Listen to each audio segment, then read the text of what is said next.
Harry Potter and the Philosopher's Stone, also known as Harry Potter and the Sorcerer's Stone in the United States, is directed by Chris Columbus and produced by David Heyman from screenplay by Steve Kloves. It is based on the 1997 novel Harry Potter and the Philosopher's Stone by J.K. Rowling. It is the first installment in the Harry Potter film series. The film stars Daniel Radcliffe as Harry Potter, with Rupert Grint as Ron Weasley and Watson as Hermione Granger. Its story follows Harry's first year at Hogwarts School of Witchcraft and Wizardry as he discovers that he is a famous wizard and begins his formal wizarding education, where he learns the truth about himself, his family, and the terrible evil that haunts the magical world. So, Harry Potter. I love the books, I love the movies. I have skipped talking about Harry Potter on this channel for a while, but with the HBO TV series adaptation possibly coming as soon as next year, I figured it was finally time to talk about it. I have vivid memories of walking into the cafeteria at my elementary school. This was early 2000s, 2001, 2098, 99. And getting my lunch, then walking into the cafeteria and seeing so many kids holding Harry Potter and the Sorcerer's Stone in one hand and eating their food in the other. With Sorcerer's Stone, it was that huge. The book series had a humongous impact on pop culture. I mean, you gotta understand, there were lines of people at midnight right around the building, and that was just for the books. And also for the movies. I mean, there was this, it was just this huge thing. So it was just inevitable that for the books to become movies. In my opinion, it's actually my favorite fantasy world, just next to Star Wars and Star Trek. I love the Harry Potter universe. So let's talk about Harry Potter.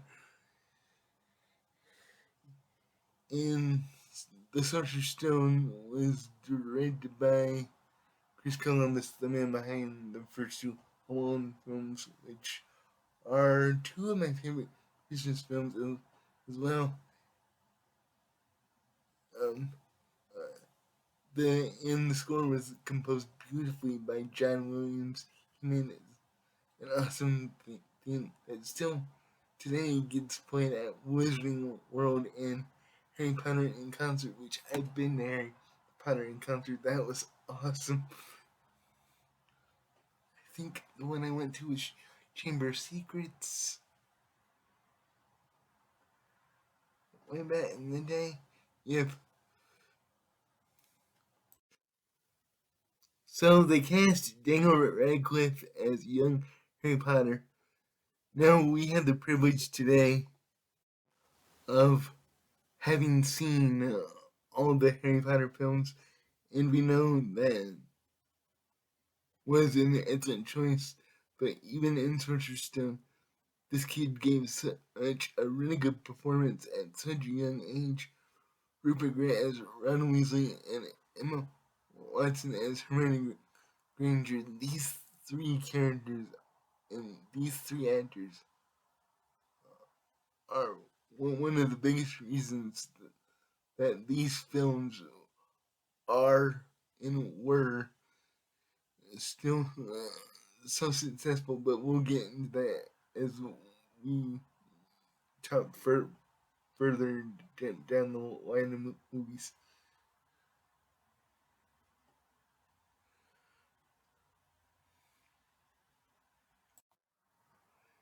In Sorcerer's Stone, we got to see these three characters come together, and it's really a joy to see. Even rewatching this film after so many years, it brought such a big smile on my face to see these three characters meet each other for the first time. They did such a great job casting the entire film, especially Alan Rickman as Severus Snape, who is one of my favorite characters, if not my favorite character in all Harry Potter. You get this great feeling of dark intensity. You just pulled it off so well. And Rickman, rest in peace, man. This is one of your best roles. Something that surprised me rewatching this movie that I completely forgot about is just how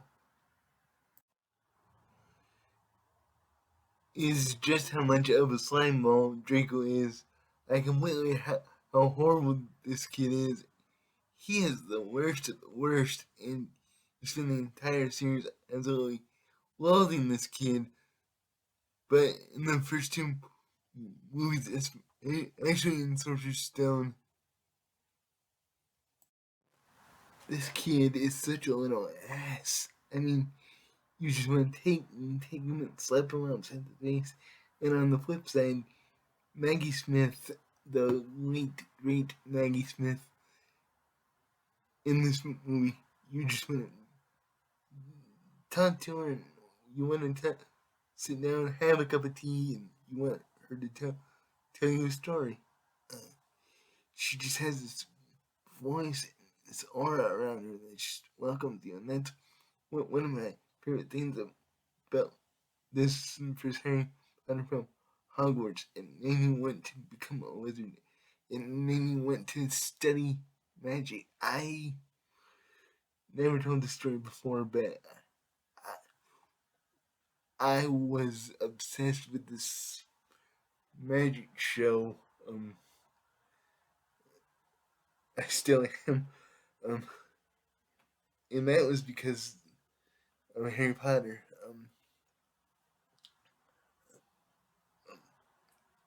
Like Hogwarts was the greatest school you could go to, learning all these spells and incantations and potions and the Quidditch matches. The idea of the school even being real, because it came from the end of J.K.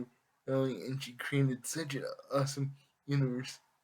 The introduction to Hagrid, also that there's so many scenes with Hagrid that just make me want to tear up. He's just the greatest lovable giant. You just want to take him and squeeze him, and he's just Hagrid. So that's me gushing about the introductions to these characters and the fact they got the casting so right. That's one of the best things about Sorcerer's Stone. Behind the scenes work, all of it coming together, it was just perfect. Including the absolutely beautiful and amazing production design by Stuart Craig that he and his team did, not just in this first film, but throughout the subsequent movies in the Fantastic Beasts trilogy.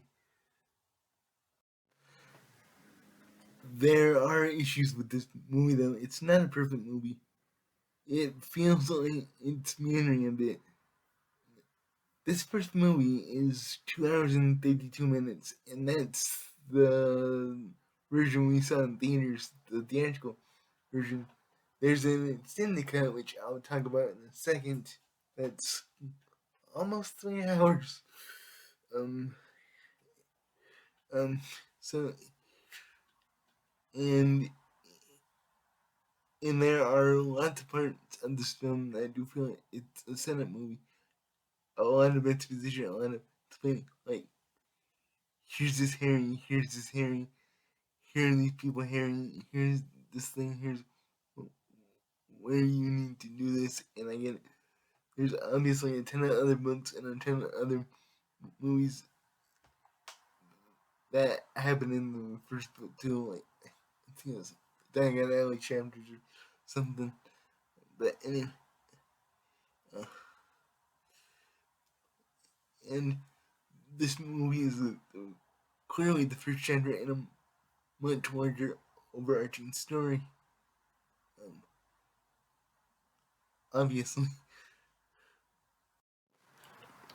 And I know with adaptations from book to screen, certain liberties have to be taken, but this has always bothered me. Why did they remove Peeves the poltergeist? I know it seems like I'm nitpicking here, but scenes were shot with the late actor Rick Mayall cast in the role, and the reason I bring this up is there's an extended cut of Sorcerer Stone, which I have seen, which adds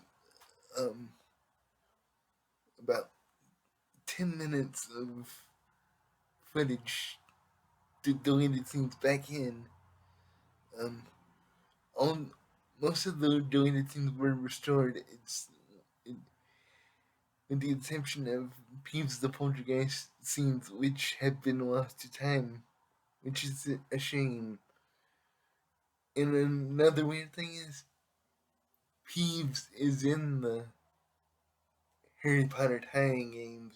I've played all of the tie-in games except for Half-Blood Prince, and he's in the games in the castle. So I don't know why he's not in the movie adaptations. I'm going to give Harry Potter and the Sorcerer's Stone an A.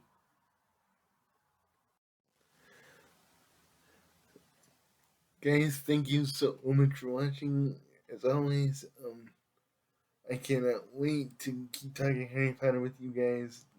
The next one I'm going to talk about is the Chamber of Secrets, so look forward to my continuing Harry Potter series, which will probably stretch into 2025. No, it'll definitely stretch into 2025. So, anyway, thank you guys so much for watching. Let me know down in the comments, what is your favorite Harry Potter character, Harry Potter book, Harry Potter movie, Harry Potter movie moment, Harry Potter book moment. Have you been to Wizarding World of Harry Potter? I want to know all that stuff, so let me know down below. And until the next video, guys, I will see you very soon. Preview.